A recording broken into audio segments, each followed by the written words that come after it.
give you, I want to just quickly comment on this. We've seen 8% use YouTube.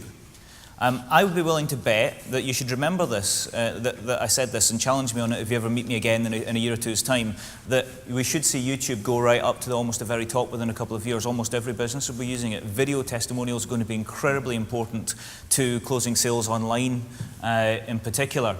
Although 24% said LinkedIn, it was interesting that about 70% of you put your hand up there. So the question I would then ask, are you using it properly? Are you getting business from it? Because if you've been on it for at least 6 months, you should start to see a commercial gain from it.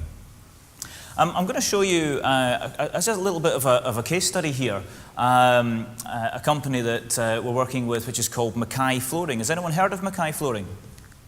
Yeah? Anyone follow them on Twitter? Nope. That was stretching it a bit too much, wasn't it?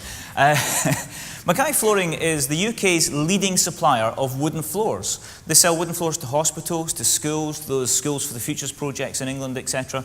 We're working with them, although Richard Mackay is actually the managing director of this firm. So we've got a Govan-based wooden flooring firm. If you look, this is his Twitter account. And what you get when you do use Twitter is just this middle bit here, and the rest he's put on himself with his contact details, etc. But there's Richard, who, and before I knew him, was already a best practice user of social media. There's Richard with 29,000 people following him on Twitter. So how does the managing director of a wooden flooring company from Govan get to be one of the UK's leading person on Twitter in terms of followers? Well, Twitter basically is all about, you get 140 characters, it's called microblogging. You get to say what you're thinking about or share information, etc. And you notice that Richard's sharing articles there with the links, the blue links, etc., links to articles that he finds interesting. And also, you'll notice that this here, I can't read French that well, I can, but I don't want to embarrass myself. But this is about his whiskey barrel flooring, and people in France are tweeting about it, and he's retweeting that. So that just means that if somebody somewhere's written about you on Twitter, and it gets rewritten and posted on to different groups of followers, etc.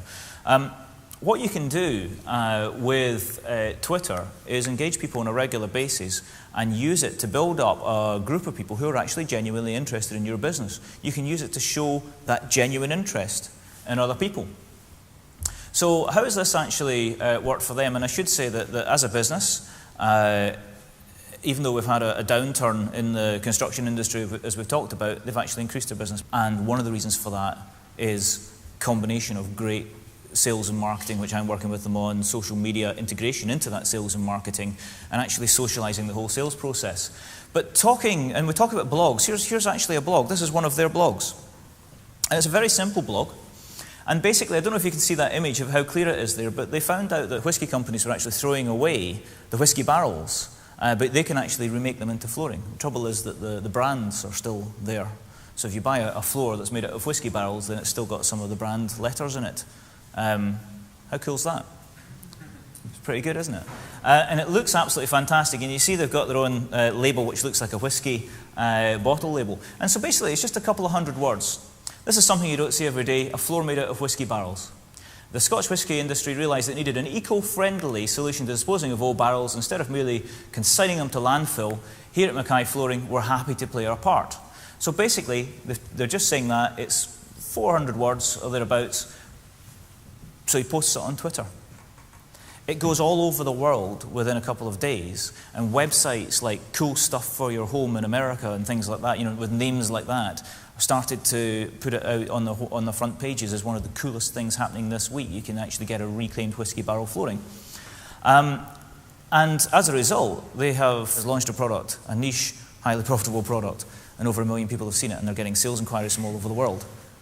Twitter works as a business tool. And that's what Twitter does. It actually drives people to your blog, and your blog is where you share your expertise and you share your product knowledge with a highly targeted group of people. So go on and have a look at what they've got and what they do. Up here you can see that if you like this, you can actually hit the Twitter button, the T button, and that sends it to your Twitter account. You can post it to Facebook, and you've got the RSS feed, which means that you're going to, all blogs are going to be sent to you now. But if you look to the left there, that 203 people have already clicked this on Facebook and said they like it. I think it's good, so they're actually recommending that to their friends. So you get some sort of idea as to just how viral anybody's marketing message can go. That can be useful and it can be used. And I've seen it used across all industries. Finally, LinkedIn, which a lot of you knew about, so I can just quickly go past this. A couple of things I want to talk about here is that one thing that people don't do is they don't use the updates. And I'm updating here saying about the social media survey, which I hope you'll all go to my LinkedIn profile and fill in my social media survey.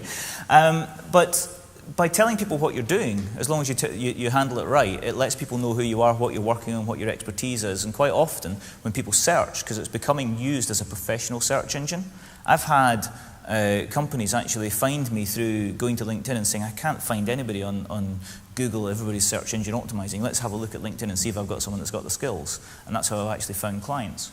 But what's interesting is that all of these things, your blog, and I could say to somebody, I can actually say that almost all of my clients follow me on Twitter before they become clients. Almost all of them look at my LinkedIn, and almost all of them go to my blog. And most of the ones that become clients comment on my blog. So it's not actually just the use of one tool. So just using LinkedIn alone is not going to do it. It's a combination. It's your whole online footprint that makes the difference. So that's actually very good. The fact that I've got 26 recommendations there matters to a lot of people as well. You should look to build that up, but don't make it people that work for you.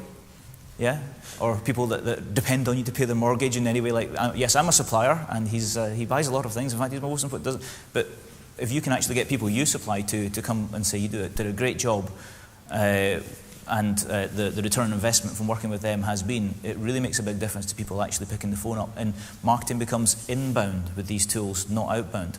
I can't remember the last time, even though I'm a traditional salesperson by training, I can't remember the last time I actually picked up the phone and phoned someone to introduce myself.